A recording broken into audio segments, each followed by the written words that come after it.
should we be reinforcing? Okay, let's get started. I want to thank everybody for coming to the talk. My name is Joel Thompson. I'm a grad student in the Applied Physics Department here, and also a member of the Stanford Complexity Group. For those of you who haven't been to one of these events before, the Stanford Complexity Group is a graduate student-led interdisciplinary organization created to encourage dialogue about all things complex. We're a pretty new organization in the past 2 years. We organize talks, courses, and starting soon, less formal get-togethers that hopefully appeal to students, scientists, scholars from all different backgrounds.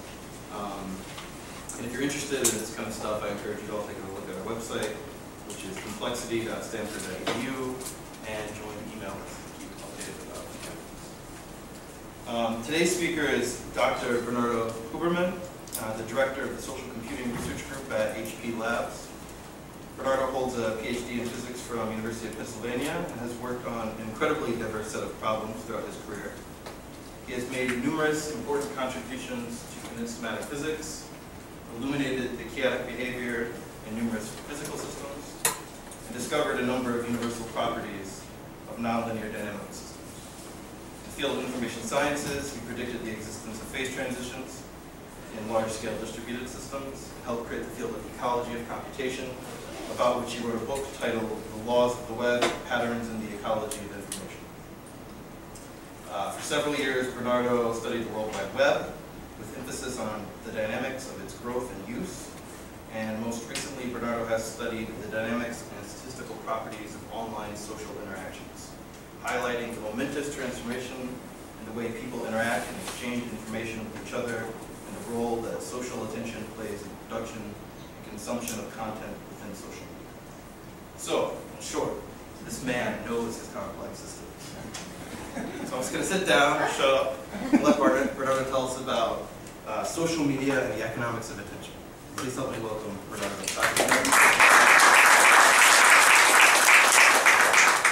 do we go into this from this hip-hop? Great. Okay, well, thank you very much. That was quite a generous introduction, and I'm happy to be here. I didn't even know that this seminar existed, so it's good to be here and talk about some of the things that I've been involved. I chose a subset of the topics that we've been doing some research on, and at the end I'll give you a pointer to our website.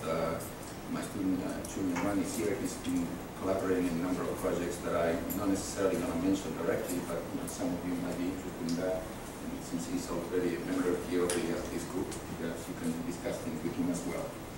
So I chose this title for a very specific reason. I really believe that we are going through a very, very interesting transformation in the way content is produced and consumed.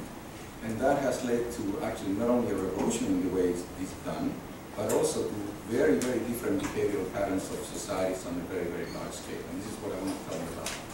Okay, so the most important thing is that if you really look at the history of how content was produced for centuries, the ratio of the people producing content to those who were consuming it was very, very small. Okay, so from music to art to media to books to literature and so on, you basically saw a few, not few, but relatively few people creating stuff and a lot of people consuming it.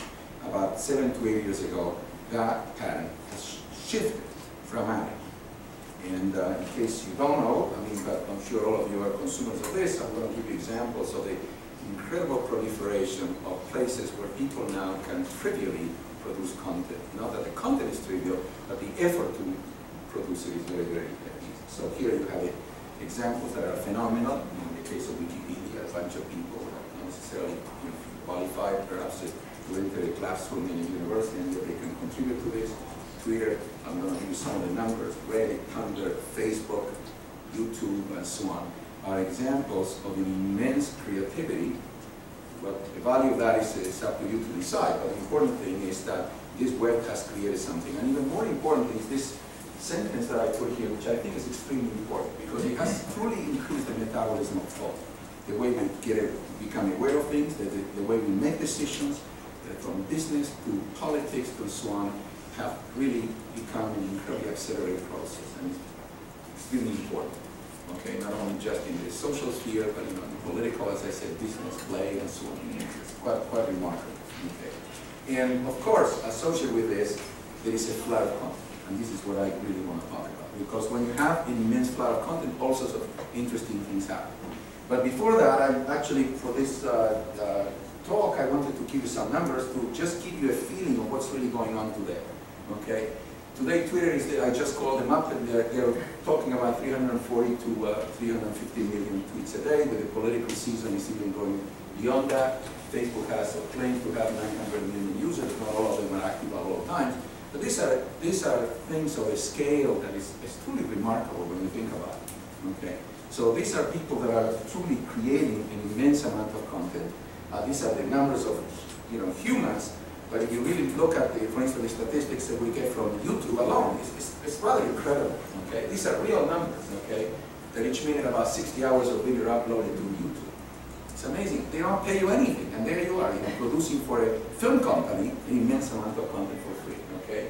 And here you are, the uploads in 1 month, and more than all created by the US networks in 60 years. It's an incredible number. And when you talk about the consumption, which is the side that, it's on a single month, there are about 600 million users, and they generate 770 billion page views a month. I mean, the numbers are staggering. I mean, we don't even have to talk about the infrastructure that supports all of this, which is immense, as you can imagine.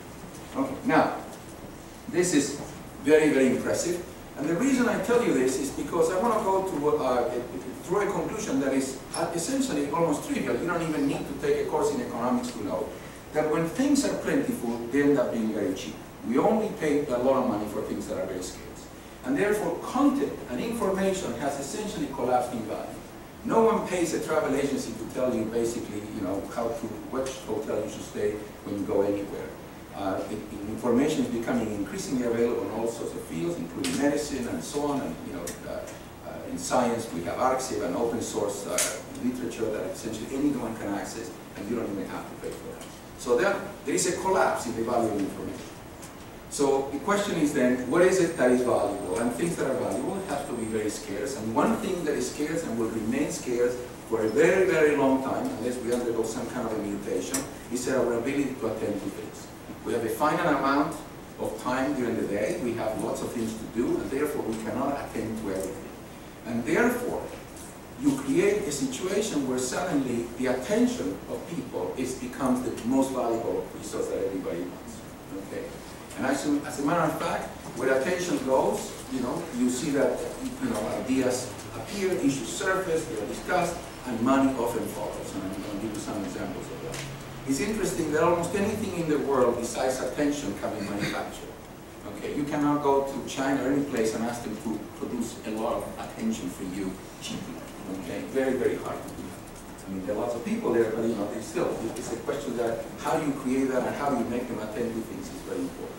So this is a situation that is very, very interesting, and that's why today you're getting the spam that says, look at me, buy me, notice me, watch me, download me. All that is happening to us because there is an immense number of people that are trying to access a very limited channel. That's our capacity to attend. Okay? Now, when I talk about attention, and the kind of attention that I'm going to be speaking about is not the perceptual one, because I'm not a psychologist. I don't even know what goes on inside our heads. So I'm going to talk about a form of attention that is social, that is easily measured. It's an attention that says how many people at this point are downloading a given video, how many people are talking about a given topic, how many people are aware of a particular issue in society, science, or whatever, or family, whatever it is. That's the attention that we're really going to be talking about. And before I do that, since this is a university, I'd like to tell you something that is interesting. It was pointed out actually by two Dutch economists a couple of years ago, Klaver and Van Tale, analyzing a little bit of the workings of academic communities, because it turns out that attention is also the coordinating mechanism that makes science work. Okay?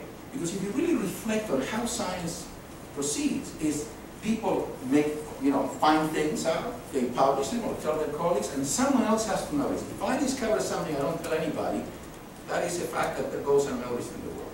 Okay? So when you really look at it, it's really attention is the coordination mechanism. Okay? And it has a very interesting symmetry property in academia. That those who pay attention to us are those the people that we want the attention from. That's very different if I'm a rock concert artist. I go to a concert, I want lots of people to listen to my music and look at my antiques on the stage and so on, but those people are not necessarily doing something similar to me that will call my attention. But in academia, there is a symmetry, not complete, and we'll talk a little bit about that. Okay? And since I don't like to repeat what you can already read, okay, so you know that many topics, from whatever fashion you have in any field, from nano to whatever, epigenetics or whatever, are the kinds of things that bubble up and suddenly many scientists start talking about it, everybody sort of pays attention, and then this is the way the agenda, the research agenda of the community goes. Okay? It also, by the way, determines professional standing. And most departments nowadays, or universities, can always decide on how many citations you get, okay, by reputable, namely high attention gathering journals and mechanisms, okay? And of course, in many interesting ways, it also determines the productivity of people, okay? And since Stanford just got 1.5 Nobel Prizes this year, 2 perhaps, in chemistry and economics, it's the kind of thing that gets an immense amount of attention to the university, to the departments, and of course to the people who receive these awards, which is very, very important. Okay. So that's the general introduction of why this is, to me, interesting, and I think we are living in a society where this is becoming a huge issue. And so the nice thing is that because of the way the world is instrumented today, through the web and internet and so on, we can actually measure a lot of these things, and I many times do perform some interesting theoretical analysis of this stuff. Okay? There is a whole topic that I don't want to get into that, which is nowadays goes under the name, not of big data, but the end of theory, which essentially says that having all this data, what's the point of theorizing when you can actually measure any conjecture you have about the world? But I won't go into that, but I'd just like to see that notion into your heads, in case you're interested. Okay. And by the way, this problem, for those of you who are in the physical science, you look at what's really happening on RxIV alone, Paul Ginsberg has been raising the alarms of, people submitting their preprints on the right day so that it comes on the top on Monday, and so all these games are no more than just making an attempt at people noticing what you're doing, basically, because so many people are producing the content that, if you were the only scientist, or a few, then it's going to would be very easy. And some people talk about, golden eras of fields of research where just, golden people that really matter fit in a room like this. That is no longer the case.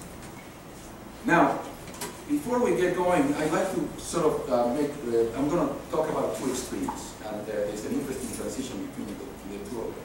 It is not always the case that attention is a problem. You can have an information-poor environment where actually attention is not a big issue. I'm going to show you a very simple graphic example of that. Here you are. I stole that from the web.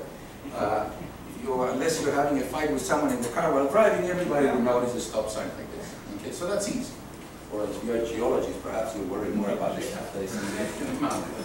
Okay, so that's an example on one limit that where attention is not a problem. Okay, let me show you the other limit. Actually, for many of you, since we were discussing some of the young people here about the fact that they get PhDs in academic fields and then they end up with startups doing something else. Let me show you an example of a very good entrepreneurial example of a young man a few years ago in Britain who got elected. He was chosen to go to one of the top universities. He didn't have money. He wanted to make money. He didn't want his parents to pay for it. He didn't have a scholarship, and came up with a brilliant idea. He invented a website that had no content whatsoever and sold each pixel of the website for $1. Okay, there were 1 million pixels, so within a month and a half, he made $1 million in cash. He was smart enough to charge dollars and not pounds because it was a unit that people wanted to have. So here it is. It's actually live. You can see this is the $1 million homepage. You can go to it. And the reason I show it to you, besides the entrepreneurial element of all this, many people have tried it to imitate, it never worked, but this guy got rich, is that you see that a lot of people, including the London Times and so on, bought space. This is live. You can go there, click in there, and go and so on. But from the point of view of someone who invests money in here, your eyes are all over the place. It's very, very hard to actually see. This one presumably is better design and so on, to really get a sense of how much attention is being allocated to this. Okay, so I'm going to talk a little bit about how attention is allocated, because you want to get an estimate now. So suppose you have 1 million people, and you say, what is the fraction of people that look at any of these things? You would divide perhaps the number of people by the number of elements here, and you would get some kind of a distribution, but it turns out to be completely wrong. But nevertheless, I'd like to show you this because this is a limit where most of us live. But there is a beautiful transition from the simple case of low information to high information. I always thought I could have worked on that, but a very, very smart economist, the University of Zurich, Joseph Falkinger, actually studied that transition extremely carefully. It's a very, very interesting way of work that tells you what the intensity of the signals and the number of things that have to come in your perceptual field eventually will make you be attention deprived in the sense of being able to see it all. One more factual element is that most of the information about these things that today, in today's world, does not get broadcasted by standard media, but actually propagates in networks. I'm going to show you an example of such a thing. This is a study actually I did. I don't know if there are people here from Yuri Lefkowitz's group. This is where Yuri actually was my intern at HB Labs a couple of years ago. And we did a study of how recommendations propagate in Amazon. And so here you have two very simple examples from a fairly long study. Okay, so each node is someone who received a recommendation about a book that actually bought it. Okay, so only you see is this person, this is a medical textbook. This person bought the book, recommended to a lot of people. These are the only people of those that he recommended to that bought the book. Okay, so you see that it's quite interesting. You know, in this case, you see how certain recommendations, you know, sort of propagate through the system. You can actually do a fairly thorough study of this. And you know, if you look at a Japanese graphic novel, it's obvious. It's very interesting that these people are receiving recommendations from two social networks that have no overlap whatsoever with each other. From the point of view of the producer of the book, it wouldn't be nice if you knew who this person is, right? Because it's obvious that that person obviously had a tremendous influence in the purchasing of that book and so on. And so I'm just showing you this because it means that when we talk about how attention is allocated, you have to take into account the fact that it propagates through a social network. Okay. So I'm going to show you what happens when you do perform a study of this form. I'm going to show you sort of very basically the equations and the predictions. And you know that we were very pleased that actually it works. So remember what I showed you, the $1 million homepage. You have the stuff there. You ask how many people look at these things, provided that information gets propagated from one person to the other. It's not always the case. Sometimes it's broadcasted. Okay. So it turns out that you end up with a universal way of doing this. So the equations are hard to read. So I'm going to tell you the number of people at time t that are essentially recommending something or telling you about the latest YouTube video or whatever it is that you look, is related to the number of people at some time earlier on, okay, by some random number, because, you know, of the people that, so if I recommend to 5 of my friends, only 3 might actually act on this, okay, so it's a random number. And then I put an R of t. This is a function that actually decreases in time. Why? Because our attention, perceptually, novelty makes us bored. We don't keep looking at the same thing over and over again. Some people do, but then they have problems.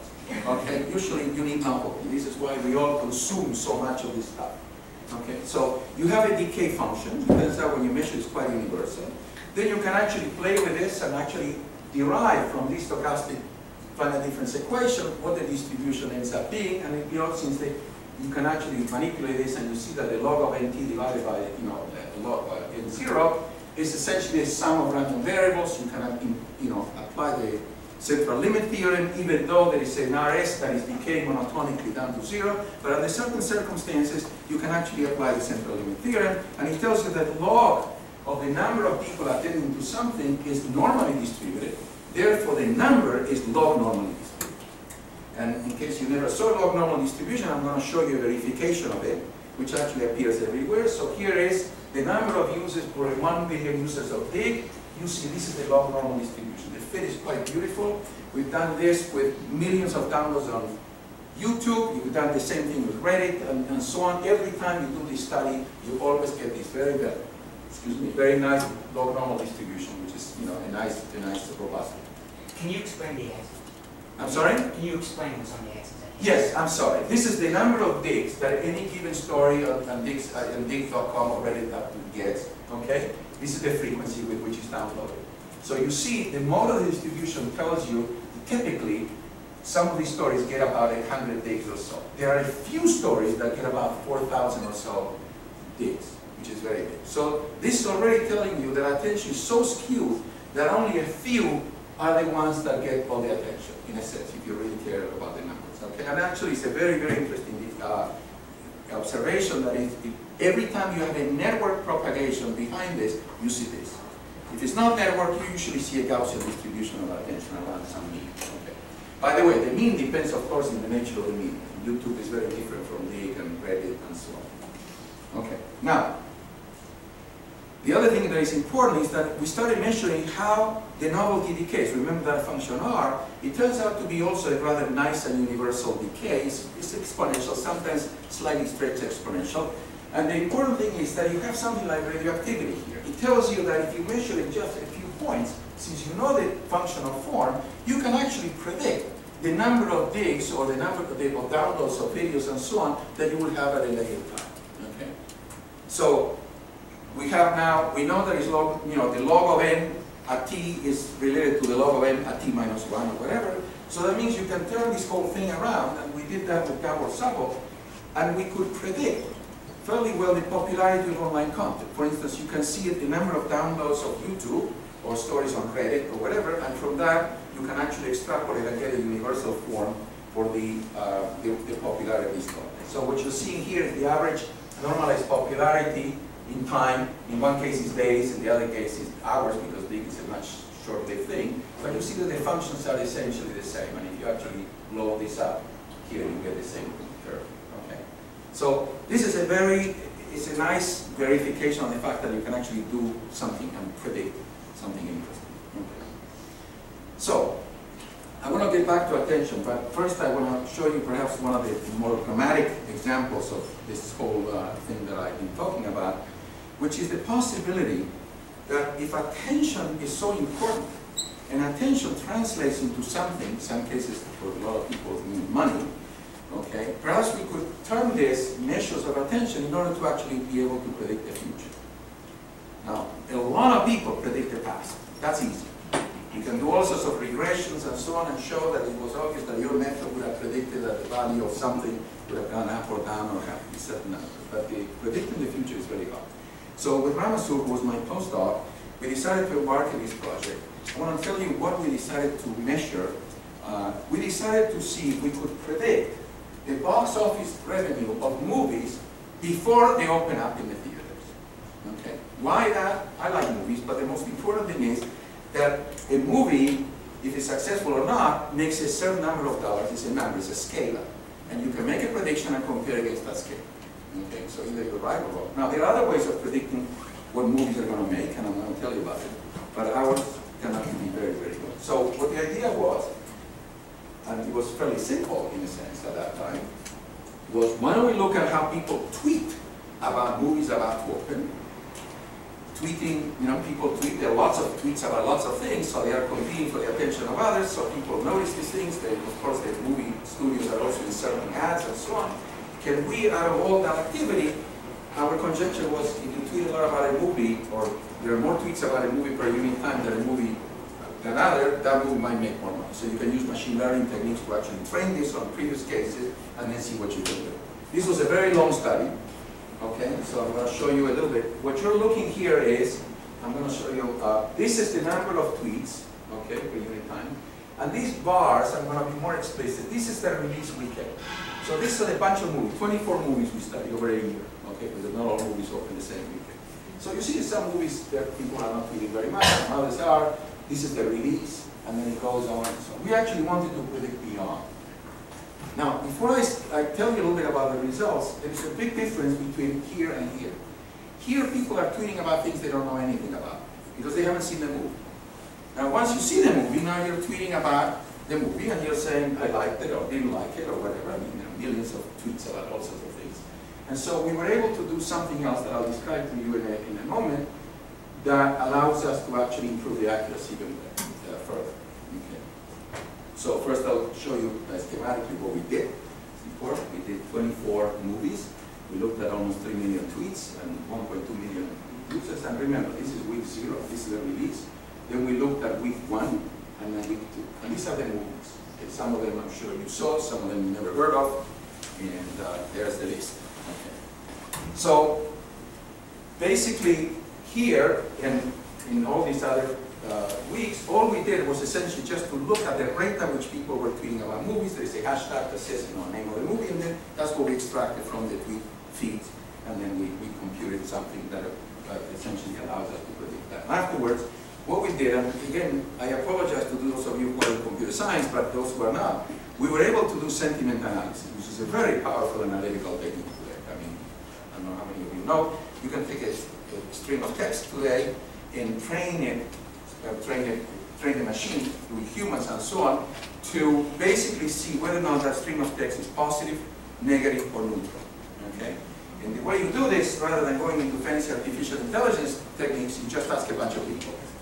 So what we did was to go into the web, to Mechanical Turk, Amazon, and we got thousands of subjects essentially analyzing tweets, and they were telling us, you know, whether or not they were positive, negative, and so on. And out of that, we were able to calibrate our machine. So then we were testing against our own algorithm, which is a very powerful algorithm, and actually we were doing very, very well.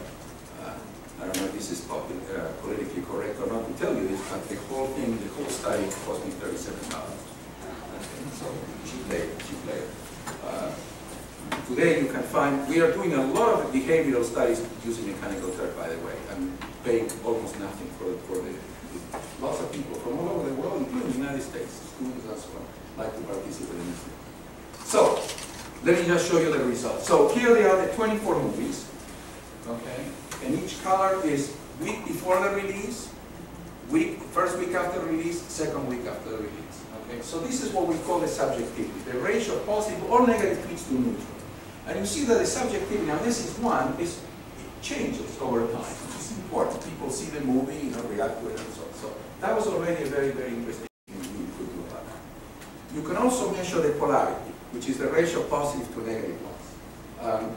We looked, for instance, this is one that was very, very impressive. I don't remember the name of the movie, but you see that here the polarity changed immensely once the movie was out, and the people were very positive about it. Okay, so therefore, you know, the revenue went up a lot. And so we got a fairly decent calibration, and so we got very, very good results. When I say very good results, you have to ask me what is it that I compare with. So the studios have a way of doing that by doing these samples with people, and they get estimates and so on. They have a lot of experience. There's something even more powerful called the Hollywood Stock Exchange, where you can buy and sell stock on actors, directors, and movies. And so, you know, those of you who know economics, looking at the stock value of something tells you a little bit about the future value of that thing. It's called HSX. You can play in it if you want to. You know, the amounts of money there, they're not that important, but it is a very, very accurate one. And there are several papers showing that the Hollywood Stock Exchange is very good at predicting movie successes in terms of actual money. Okay. So I'm going to show you now two examples of how well we did. Okay, we predicted for Dear John, which is a movie that no one really, some people know about it, 30 million, it ended up making 30.46, and The Crazies about 70 million and made 16 and so on. So it's quite good, actually, very good. I'm going to also tell you a little bit about the limitations of all this. So obviously, as soon as this came out, you know, we were getting phone calls from all these people in Hollywood and so on. And by the way, the method can be used for products, for many other things. You know, you can look at how people talk about something, and you can actually make very accurate predictions how people will react to entries in the market and political trends and so on.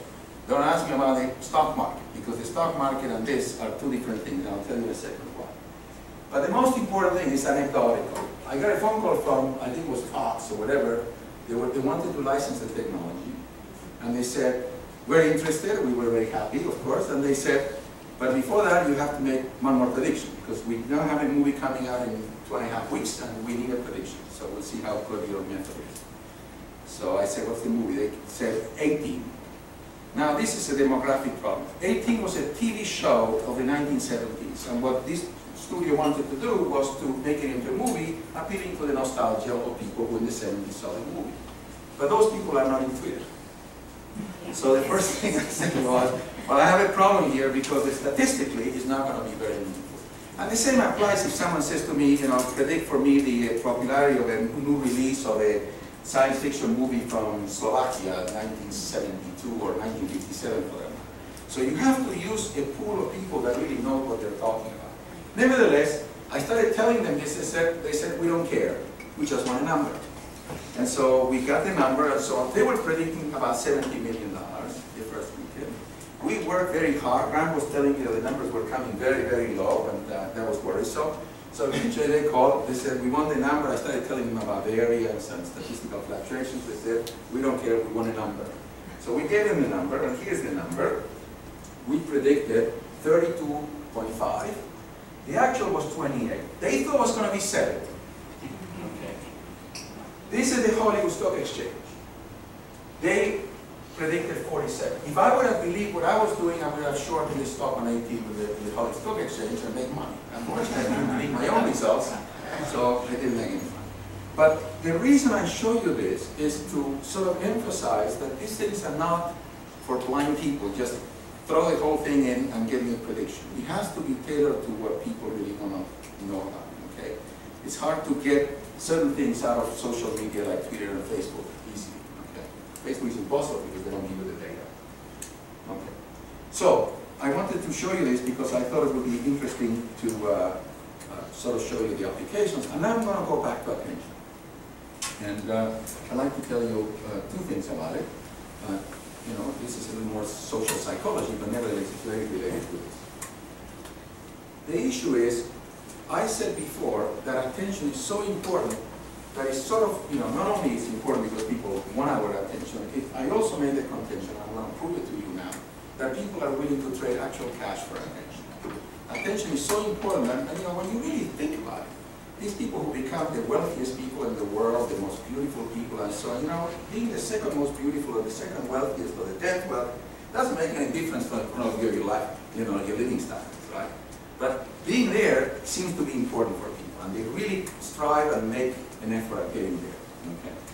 So one way of measuring this, and this is an experiment I'm going to describe to you that I did. I was in France and I wanted to learn behavioral economics. And I learned that from my own shooter. I'm going to tell you about an experiment that we did. And the experiment was actually, we tried to this experiment because I was very interested, why is it that people crave status, which is the marker for attention, so much?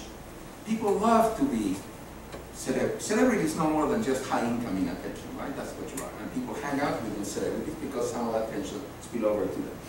Okay, so I talked to some people, as a matter of fact, and some sociologists in France and so on. They are totally written about this, of course. But the idea is that many people crave attention and status because they have access to resources. That's the whole idea. So in certain societies, you see more of that than others. There's a whole literature on this. It's really very important. As a matter of fact, some people from Stanford Sociology Department would be very important paper. But we wanted to see whether or not that was the case, or perhaps something that is so innate in us, that is sort of wild. So we performed an experiment. It's a long story, but I'm going to describe the experiment to you because I think it's easiest this way. So what we did was to take a group of people, about 15, there were many groups, but I'll just tell you the first group, that we repeated the experiment many times. We had 15 to 16 people, and they sat around the table. We paid them a little bit of money to participate in the experiment. For the sake of simplicity, I'll use dollars, but we were using, of course, euros. Okay, so everybody was given a certain amount. Let's assume that was not the amount, but we gave each person $100 in bills of 10 and an envelope. In the center of the table, we had an old-fashioned lottery, the ones that, you know, with the balls that you just... And so the idea was, we said to them, you have to bid for the right to play the lottery. The highest bidder plays the lottery. If there are 2 people or 3 people that bid the highest, we then flip a coin or we do something, okay? So far, so good, but there's a catch. The chances of winning the lottery, because it's determined by the number of balls to, you know, the ratio of the balls to the black ball, that's the one that does it, is proportional to how much money you have left. So you have to be strategic here, right? You put it all, you win the right, but then you get nothing. If you put very little, you get nothing. So you can go and take a fast course in game theory. These people did not. This is important, but if you look at game theory, the prediction is that the optimal strategy is to bet 50. That's the optimal strategy that will essentially maximize your utility over time. These people did not know anything about this. So We did this with many groups of people. We collected all the data, and when we plotted the data after they did this experiment, we got a beautiful Gaussian centered around 50. Some people did it more, some people less, but the Gaussian actually showed that people, without knowing anything, some of them were secretaries and people working in the library and so on, you know, we got that result. But that was not the purpose of the experiment. I mean, it was a nice result, by the way, but that's not what we did. So we did this for a while, and then we changed the rule just a little bit. And I'm telling you what the rule was. These people did not know each other, by the way. They all walked in from all sorts of places, and you know, we advertised and so on. So now we told them the same thing. We gave them the envelope. Here's the lottery. These are the rules, same rules. But now you have to put your name on the envelope. And when we tell the people who the winner of the bidding is, you all have to applaud. That's all you have to do. They all laughed because they thought it was the silliest thing in the world. And that's okay. So we did that experiment. We did it many, many, many times. What did we get? We got a beautiful Gaussian displaced to the right. That means people were willing to bet more money and decrease the likelihood of winning the lottery in exchange for the applause of total unknowns. And the applause was, didn't last more than 30 seconds. Okay. It was fascinating. Well, when I showed this to some of these French sociologists and so on, they all said, this is nonsense. Of course, we Americans, we think about these things and so on. It was very insulting, actually. But nevertheless, okay, they said, you know, you did it in the wrong. Actually, by the way, we did this in INSEAD, the Business School of Europe. So they said, well, this is all wrong. Of course, everybody's there is into money and so on. So we decided, actually it was Christoph Bloch, to go around and hire people to perform this experiment all over the world. We actually did it in 9 countries. I said, you can read the paper, it's a fairly long paper, but the results were quite fascinating. By the time we did it in Hong Kong, the Gaussian displaced itself to the right completely. Everybody, status is a very important thing. We did it in Sweden. The displacement was almost negligible, and so on. I mean, so there are, because, you know, it's a very egalitarian society, you're not supposed to show off and all that stuff. But nevertheless, we saw this very, very clear indication that people were willing to sacrifice money for the sake of attention. In Germany, by the way, we asked people to bow to the actually, that shifted even further. But you can read the paper and you can see all this. But the important thing here is that you see that this is an important drive. And the reason that I bring it up today is not so much about the individual motivations, is to explain why is it that sites like YouTube are outsourcing the production of all its content to the world without paying a penny. They're getting something. I mean, why is it that people bother to, you know, make good movies? I mean, they're very interesting movies. So the next thing we did was actually to do a study on uploading frequencies in YouTube and see if we could correlate that with the number of downloads that the people were getting. So we looked at 10 million videos. There was something about 500,000 users to YouTube. And we looked at whether or not there was a correlation between productivity, the number of videos that people keep producing, and the attention that they get, because that's something that actually you can measure very easily. Okay. And so this is actually was very nice. As a matter of fact, we used a very nice technique of Ranger, the economists who discovered ways of measuring causality, not just correlation. So we could see actually it was causally related. We even looked at people who stopped producing videos and looked back in history to see the number of downloads, and actually was decreasing indeed. So attention is truly the driver here. I'm not talking about the one who puts up a video to show it to your cousins. I'm talking about people who really are into this business very, very seriously. Okay? So there's a lot of stuff that you can do there. But I would like to finish, because I promised to do it on time, to talk about one interesting phenomenon that we saw in this whole phenomenon. I mean, there are lots of phenomena, but this is a very, very interesting one, because here you will see the competitive nature of the seeking attention.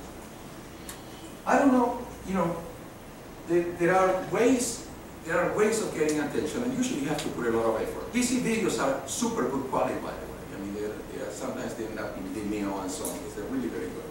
So we wanted to see whether or not, and I'm going to talk about now getting attention, we wanted to see how likely of any of these immense videos that are there, they are the ones who really get to the top, the ones that get millions of downloads.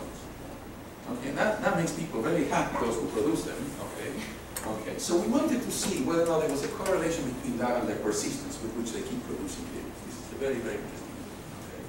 So this is what we wanted to do with Frank Wu at that time. He's no longer doing these things. He now is a hedge fund something. Okay, but at that time he was very interested in these kinds of problems.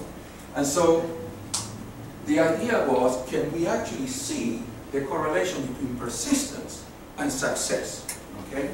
Now that's something that I was taught when I was a child by my parents. I'm sure many of you too.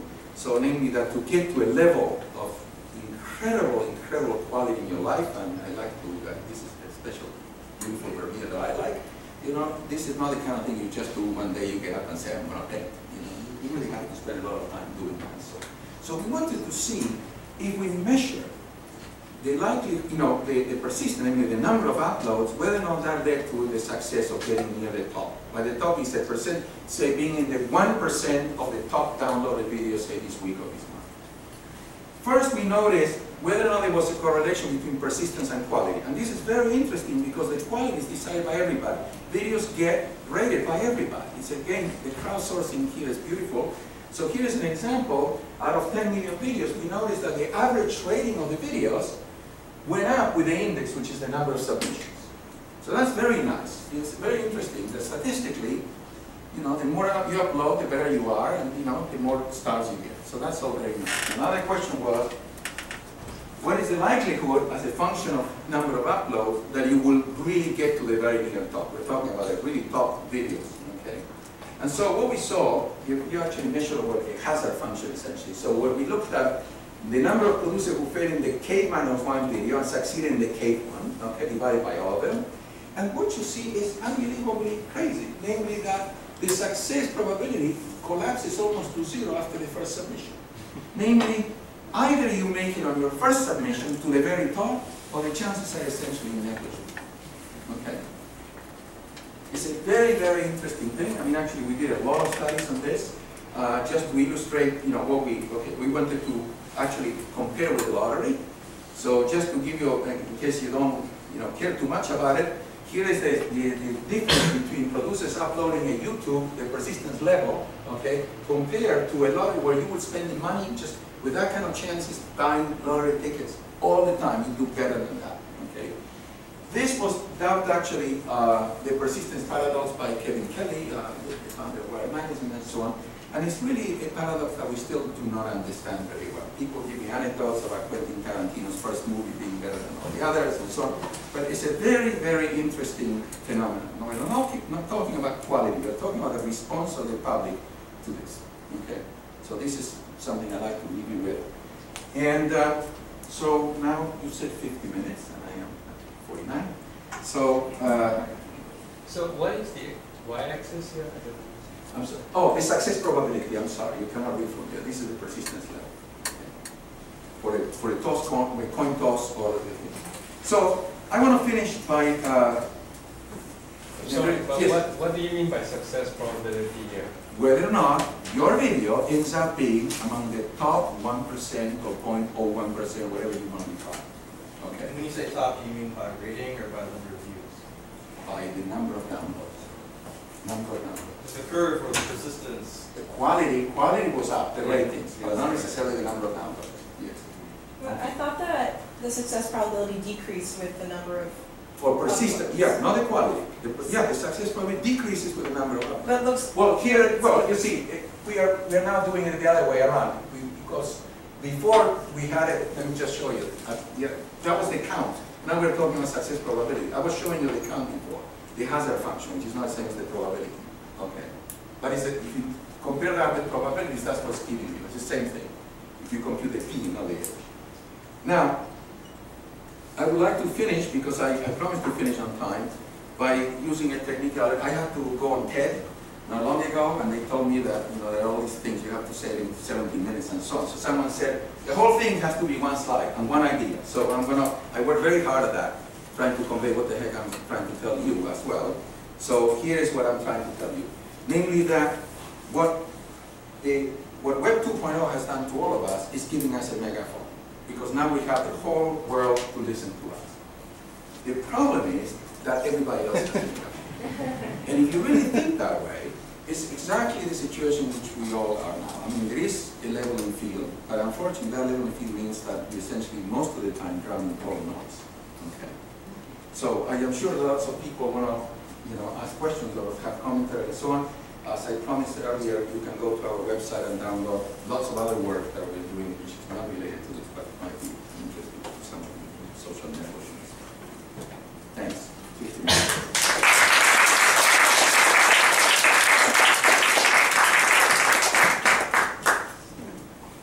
Yes. Could you tell us some more stories about you using mechanical turk? Oh, you're interested in that? Well, we've done several experiments. One experiment was, a lot of people are writing papers. I don't know how many of you are from CS or so on. I'm recommending. I didn't hear the question. I'm sorry? I didn't hear the question. He wanted to hear about my experience with mechanical turk.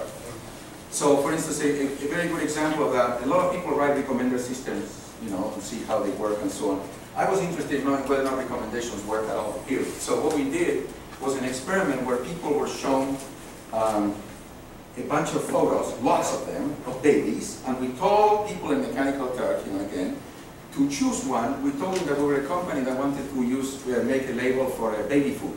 Okay, so they picked one, and that was fine. We showed them a lot, and then again they were asked to pick a picture, but this time we showed them next to it another picture that was picked by many people as opposed to just a few, to see whether or not unconsciously or consciously were changing the choices just given the fact that others were choosing that one. I mean, we wanted to see the social influence factor, and it's enormously strong. Okay, so that's another experiment. We just finished another experiment where I'm very interested in seeing, a new trend, as you all know, is outsourcing everything, including hackers, source, and so on. So the problem that you have today when you outsource anything like, a big project that you want software and people, sort of bid for that, you don't know anything about these people. So when they tell you they're going to finish it, what is the probability that actually they'll do it in the time they tell you? So we came up with an incentive function. I mean, we designed an incentive structure so that actually would force them to be truthful. Again, we tested that on mechanical turk, again with thousands of people, so we can actually get a very good sense of these things work, as opposed to just having to recruit people that are more than reluctant to work, on these things in your lab or anywhere else. So I think mechanical turk is a very, very good source of humans, to do experiments. If they're simple enough, yeah. Do you just make those HTML pages yourself, or do you Yes, use yes. Crowdflower? No, yeah, ours are very simple, yes. We have some reasons to do that, yes. Yes? So do you do studies of the reasons as to why certain things go viral? I mean, for example, if you look at the Romney's 47%, that's understandable. I mean, because that is the talk of the day. But if you look on the other hand, videos by that Rebecca Black, Friday, or of a baby climbing out the door, it's just random and it suddenly goes viral. It is random.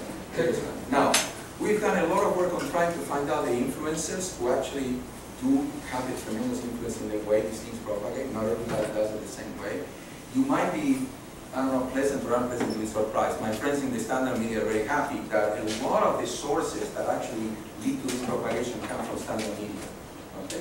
But every once in a while you see crazy things. I mean, we monitor that very, very clearly, yes. So we cannot predict. We can't. It's very hard. So you think there's some sort of a catalyst that helped it? I'm sorry? There's some sort of a catalyst that sort of helps. Well, or Justin Bieber, or Lady Gaga. If you get Lady Gaga to promote what you're doing, you'll get a lot of people, noticing it. I mean, this is an incredible thing, and this is why these people get paid. Again, now we live in an economy of attention. You get a lot of money to endorse something with your shirt, with your, Justin Bieber doesn't even text himself. He has people who do it for him. Okay, so this is a whole business. The Lance Armstrong story is that, yesterday you heard about it, right? Nike is no longer asking him to wear their shoes, but for a long time, someone like him made people buy shoes, or at least notice them. So I guess your answer is more that's sometimes the case, but sometimes it just propagates, and that's kind of unknown. Yeah, right, yes, it just goes. It's very interesting, and we don't know, and it's very hard to control, yes. We are very interested in understanding, what influences these things and so on, but at some level, it is a stochastic process, and we don't really know. I mean, there's also resonance with the audience, right? Sorry, another question. Do you think people will abuse this, in terms of that movie rating you're showing?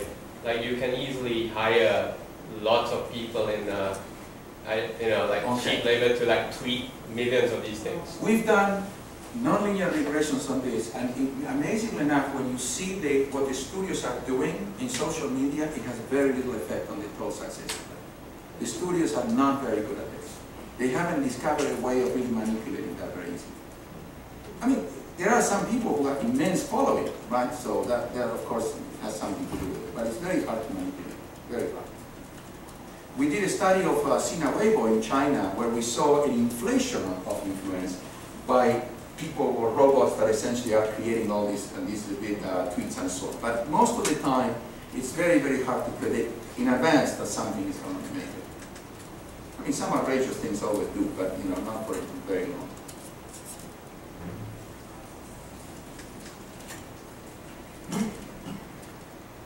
Another question. Have you tried to use the algorithm to predict who's going to win the election? No. And could you? Well, the question is everybody that's going to vote on Twitter? You see, that's the whole issue here. Okay, the same thing with the stock market. I mean, the hedge funds and so on, the people who tweet are not the ones who are swinging the value of stock, let's face it. Okay, at least demographically speaking. So the election is the same thing. Now, it is true that President Obama won last time because they had a huge drive on Twitter. Huge drive to get people on Twitter. But today, I don't know if you saw the debates, both parties were tweeting as they were speaking. It was an amazing thing. They have people there tweeting and so essentially trying to manipulate your attention to certain aspects of the debate, right? Because they now have they discover the whole thing. Everybody's into this now. It's the whole thing with the megaphone. When Obama did it in 2008, they were very, the Republicans didn't even know that, or at least McCain didn't know the power of something like social media. But today, everybody knows. So it's hard. It's very hard to predict. Not everybody's on Twitter. Yes? Not sure exactly how to articulate this question, but when we as people direct our attention at something, oftentimes that's a prelude to action. And so I'm thinking of the attention of the web in aggregate. Can you speak louder? Yeah. I'm thinking of something like the attention of the web in aggregate and the kinds of feedbacks that happen. Like, for instance, somebody sets himself on fire in the Arab world, and there's a huge spike in attention, and then there's the Arab Spring. And I just wonder about how you could study that sort of feedback back into the real world when you see these spikes, almost like neural activity of the internet. So there are two aspects to that. I'd like to say something which is it's interesting when I talk to the people in the intelligence services in many countries. Terrorism is an incredible desperate attempt at getting attention. No one explodes a bomb in the middle of the desert, right? So you want to do something that people will notice and actually make you scared and so on. So that's the first thing. So you need to do that. So these acts that you're talking about are complicated. So, for instance, when you look at the Arab Spring, an immense amount of credit has been given to social media. But when you really look at it, and actually I was at a conference at Cambridge University, there were some people, these English people that are phenomenal, they live for 30 years, they call themselves the Egyptian hands or whatever they are. And they were explaining to me that actually that was not quite right. It was Al Jazeera who was feeding these news that were essentially amplified through social media in Egypt and then throughout the world. Okay. So it's very hard to get that. There is a company called Topsy. I don't know how much longer they're going to be, going, because I don't think they have much funding now. But Topsy gives you the whole history of any tweet or anything that you want to get access to. So you can actually study those things that you're talking about. Okay, so we have some access to some of that data.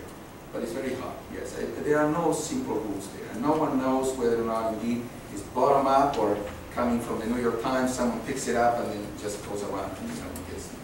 Today, for instance, a typical example before I left, on the media, there was a news about Google. They had to hold trading, the stock just went vertically down and all that stuff. And it came out of Reuters, actually. But then the whole thing exploded. Okay. So again, it's a very complicated thing how all these things are mapped on and how they cover it. But it's an interesting problem indeed, if you care about it. Now, having said all this, there's something to social life and to human life that is not looked at, right? So that's a whole different, but that I have nothing to say about.